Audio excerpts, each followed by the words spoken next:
स्वाभिमानीचे नेते रविकांत तुपकर यांना आंदोलनापूर्वीच बुलढाणा पोलिसांनी केली अटक।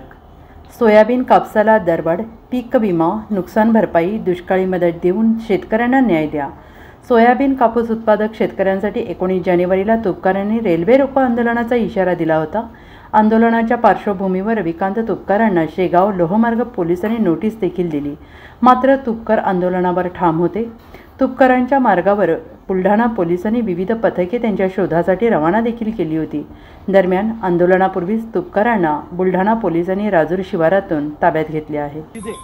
रेल्वेच्या ठिकाणी आम्ही रेल्वे अडवली, आम्हाला गुन्हा दाखल करा, आम्हाला अटक करा, आमच्यावर कारवाई करा, आमचं काही म्हणणं नाही। पण गुन्हाच नाही झाला, घडलेलीच नाही घटना एखादी, आधीच कसं तुम्ही प्रेडिक्शन करता? समजा आम्ही रेल्वे रोको घोषित केला आणि आम्ही नाही केला उद्या रेल्वे रोको, त्या आम्ही थांबलो तिथे बैठक घेतली, मग तुम्ही काय करणार? घोषित तुम्ही आम्हाला कसं नाही घोषित कर, ती गाडी तुमच्या गाडीत बसते नाही, माझ्या गाडीत बसायचा प्रश्न नाहीये, ती गाडी माझी पण नाहीये, पण करणार काय चर्चा? मग तुम्ही आम्हाला तर चर्चा करून सोडणार का रात्री? नाही तुम्ही आता गोड बोलून किंवा असं काहीतरी वेळ काढून तुम्हाला फक्त आम्हाला ताब्यात घेऊन आमच्यावर कारवाई करायची, इतकाच तुमचा विषय। ठीक आहे, तुम्हाला जी कारवाई करायची ती करा, पण एक साहेब तुम्हाला मी सांगतो, अशा पद्धतीनं सामान्य माणसाचा आवाज दाबून किंवा आमच्यासारख्या लढणाऱ्या कार्यकर्त्यांचा आवाज दाबून हे लढाई थांबेल।